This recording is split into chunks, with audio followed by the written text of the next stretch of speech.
Hi guys, welcome to tech talk diaries. So ഇന്ന് നമ്മൾ കുറേ നാൾ കാത്തിരുന്നതിന് ശേഷം നമുക്ക് നമ്മുടെ ഐപാഡ് എയർ കിട്ടിയിരിക്കുകയാണ് ഗൈസ്. അപ്പം നമുക്ക് നോക്കാം ഇതിൽ എന്തൊക്കെയാണ് ഉള്ളതെന്ന്. ഐപാഡ് എയർ ഉണ്ട്, ആൻഡ് ദെൻ ആപ്പിൾ പെൻസിലും ഉണ്ട്. സോ ഇത് ഞാൻ അവന് വേണ്ടി വാങ്ങിച്ചതാണ്. സോ അവനാണ് നമ്മുടെ designing and engineering pro. So ഇത് ഒരു ഐപാഡ് എയർ 13 ഇഞ്ച് M3 പ്രൊസസ്സറാണ്. ഇതിന് 256 GB സ്റ്റോറേജ് ഉണ്ട്. ബാക്കിൽ ഇതിന് എന്തൊക്കെയൊക്കെയോ അറബിയിലൊക്കെ എഴുതിയിട്ടുണ്ട്, അതൊന്നും നമുക്ക് വായിക്കാൻ അറിയുന്നില്ല. കാരണം ഇത് ദുബായിൽ മണലാരണ്യങ്ങൾ താണ്ടി വന്ന സാധനമാണ്. സോ നമുക്ക് അൺബോക്സ് ചെയ്യാം.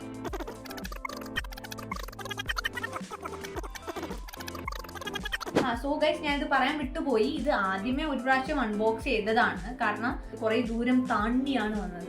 സോ പക്ഷെ ഇത് ഞങ്ങൾ ആദ്യമായിട്ടാണ് അൺബോക്സ് ചെയ്യുന്നത്. അത് സ്പെഷ്യൽ അല്ലേ? സാധനം വലുതാണ് ഗൈസ്, എൻ്റെ കയ്യിൽ ഒതുങ്ങുന്നില്ല.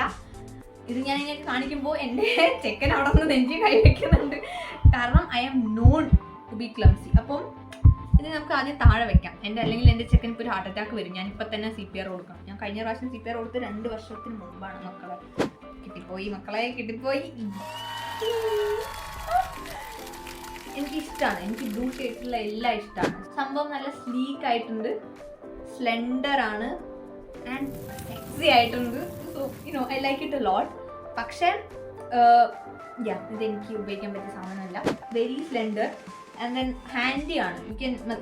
ഇവൻ എൻ്റെ കയ്യിൽ കൂടി ഒതുങ്ങുന്നുണ്ട്. ഇവെന്തോ ഞാൻ പെട്ടി വെച്ച് പിടിച്ചപ്പോൾ ഞാൻ വിചാരിച്ചു വലുതാണെന്ന്, പക്ഷെ അല്ല, ഭയങ്കര ഹാൻഡിയാണ്. നമുക്ക് എവിടേക്ക് വേണമെങ്കിലും കൊണ്ടുപോകാം for notes and all the other thing. So ഇതിൽ 11 ഇഞ്ച് 13 ഇഞ്ച് ഉണ്ടായിരുന്നു. അപ്പോൾ ഇത് ഡിസൈഡ് ചെയ്യാൻ വേണ്ടിയിട്ട് ഞങ്ങൾ രണ്ടുപേരും ഇവിടുത്തെ സ്റ്റോറിൽ പോയി നോക്കിയിരുന്നു, കൈ എടുത്ത് എഴുതിയൊക്കെ നോക്കിയിരുന്നു, കാരണം ഏത് ഇഞ്ചാണ് വേണ്ടതെന്ന് പറയാൻ. സോ 13 ഇഞ്ച് വാങ്ങിക്കാനുള്ള കാരണം എന്താ വെച്ച് കഴിഞ്ഞാൽ കുറച്ച് ഡിസൈനിങ് വർക്കൊക്കെ അവന് ചെയ്യാനുള്ളത് കൊണ്ടാണ്. അപ്പോൾ പിന്നെ ഇവിടെ ഒരു ഫിംഗർ പ്രിൻറ്റ് സെൻസർ ഉണ്ട്, സ്പീക്കേഴ്സ് ഉണ്ട്, വോളിയം ബട്ടൺ ഉണ്ട്, പവർ ബട്ടൺ ഉണ്ട്. So classic Apple product. Configure ചെയ്യുന്നത് നമുക്ക് പിന്നെ ചെയ്യാം. അപ്പം അതിന് മുമ്പ് നമുക്ക് ബോക്സിൽ എന്തൊക്കെയുണ്ടെന്ന്. സോ ബോക്സിൽ design by Apple in California. So iPad എയറിൻ്റെ കുറേ പേപ്പർ കാണുന്നു. പല ലാംഗ്വേജിൽ എൻ്റെ മാനുവൽ ഉണ്ട്. അറബിയിലാണ് മെയിനായിട്ട്. ഓക്കെ, ബേസിക്കലി അങ്ങനെ കൊള്ളു. ഇത് എൻ്റെ ചെക്കൻ വായിച്ച് സെൻസ് ആക്കിക്കോളും. ബാക്കി അതിൻ്റെ ഉള്ളിൽ എനിക്കൊന്നും കാണുന്നില്ല. സോ നെക്സ്റ്റ് ചാർജർ ഉണ്ട്, വയർ. പിന്നെ ഈ സാധനം ഞാൻ അധികം കണ്ടിട്ടില്ല. ഞങ്ങൾ അധികം ആപ്പിൾ പ്രോഡക്ട്സ് യൂസ് ചെയ്തിട്ടില്ല. ആദ്യമായിട്ട് യൂസ് ചെയ്തത് എൻ്റെ മാക്കാണ്. അവൻ്റെ ലാപ്ടോപ്പ് കമ്പയർ ചെയ്തപ്പോൾ, കമ്പ്യൂട്ടറും ബാക്കി ലാപ്ടോപ്പ് എല്ലാം കമ്പയർ ചെയ്തപ്പോൾ അവന് ഭയങ്കര ഇഷ്ടമായി ആപ്പിൾ പ്രോഡക്റ്റ്. അങ്ങനെയാണ് ആപ്പിൾ എക്കോസിസ്റ്റത്തിലോട്ട് മെല്ലെ പതിയെ ചുവട് വയ്ക്കുന്നത്. ഈ സാധനം കൊള്ളാം, എനിക്ക് ഭയങ്കര ഇഷ്ടപ്പെട്ടു. ഇങ്ങനെ ആവുന്നുണ്ട്, കൊണ്ടുപോകാൻ ക്യാരി ചെയ്യാനൊക്കെ ഭയങ്കര എളുപ്പമാണ്. സോ ഗൈസ്, ഞാൻ പറഞ്ഞ പോലെ കണ്ടോ, ഭയങ്കര ക്യൂട്ടാണ്, ഇങ്ങനെ ആക്കാൻ പറ്റുന്നത്. സോ ആദ്യമായിട്ട് ഞാൻ ഇങ്ങനത്തെ സാധനം കാണുന്നത് എൻ്റെ മാക്ക് വാങ്ങിച്ചപ്പോഴാണ്. അതും നമ്മൾ ദുബായിൽ നിന്ന് ഇമ്പോർട്ട് ചെയ്തതാണ്. സോ അത് ഞാൻ ദുബായ് എന്ന് പറയുന്നത് എന്തുകൊണ്ടാണെന്ന് വെച്ച് കഴിഞ്ഞാൽ അവിടെ കമ്പാരിറ്റീവ്ലി നല്ല പ്രൈസ് ഡിഫറൻസ് ഉള്ളത് കൊണ്ടാണ് ഞങ്ങളിത് അവിടെ നിന്ന് വാങ്ങിച്ചത്. നമ്മളതിൻ്റെ കാശുകാരല്ലല്ലോ മക്കളെ. പക്ഷെ അത് സീനില്ല. ബേസിക്കലി എല്ലാം സെറ്റാണ്. ചാർജർ സെറ്റാണ്, ഐപാഡ് സെറ്റാണ്, ഇവൻ പെൻസിൽ വരെ സെറ്റാണ്. നാളെ മുതൽ അവൻ പണിയെടുത്തില്ല എൻ്റെ നാട്ടിൽ. സോ ഹായ് ഗൈസ്, എഗൈൻ നമ്മൾ നമ്മുടെ ആപ്പിൾ പെൻസിലാണ് കാണാൻ പോകുന്നത്. പെട്ടെന്ന് ആക്കാം, എനിക്ക് ഉറക്കം വരുന്നത്, നാളെ പണിക്ക് പോകാനുള്ളതാണ്, അതുകൊണ്ടാണ്. സോ ഇതിൻ്റെ ബ്യൂട്ടിഫുൾ കേസ് നല്ല ഭംഗിയുള്ള കേസാണ്. അത് ഓപ്പൺ ചെയ്യുമ്പോൾ ഇങ്ങനെ കിട്ടും.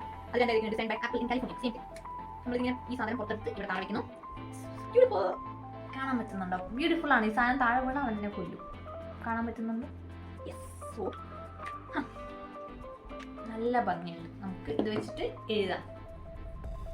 ഇത് വെച്ച് അവൻ എന്നെ ആദ്യം എഴുതാൻ സമ്മതിക്കില്ലെങ്കിലും നമുക്ക് ജസ്റ്റ് നോക്കാം, പിടിച്ചെഴുതുമ്പോൾ എങ്ങനെയുണ്ടെന്നോ. നല്ലൊരു സുഖമുണ്ട് പിടിക്കാൻ. ഇപ്പം ഞാൻ പണ്ട് യുജിൻ്റെ ടൈം യൂസ് ചെയ്തത് സാംസങ്ങിൻ്റെ ആണ്. അതെനിക്കിപ്പോഴും ഉണ്ട് കേട്ടോ, ഞാനിപ്പോഴും അത് ഉപയോഗിക്കുന്നുണ്ട്.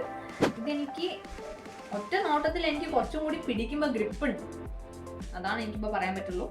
പിന്നെ എഴുതുമ്പോൾ ഒരു സുഖം, മനസ്സുഖമായിരിക്കാം, പക്ഷെ ഒരു സുഖമുണ്ട്. സോ ഞാനത് വിശദമായി പഠിച്ചിട്ട് അവൻ്റെ കൂടെ ഒപ്പീനിയൻ ഞാൻ ചോദിച്ചിട്ട് അടുത്ത വീഡിയോയിലേക്ക് വരാം. കോൺഫിഗർ ചെയ്തിട്ടില്ല, നമ്മളിപ്പോൾ ഓപ്പൺ ചെയ്തല്ലേ ഉള്ളൂ, നിങ്ങളുടെ കൂടെ ഓപ്പൺ ചെയ്ത് കോൺഫിഗർ ചെയ്തിട്ട് ഞാൻ രണ്ടിൻ്റെയും ഡിഫറൻസ് ഒക്കെ പഠിച്ചിട്ട് നിങ്ങളുടെ കൂടെ നമുക്ക് ഒന്നുകൂടി അത് കമ്പയർ ചെയ്യാം. Okay, see you, bye. ഉറക്കം വരും.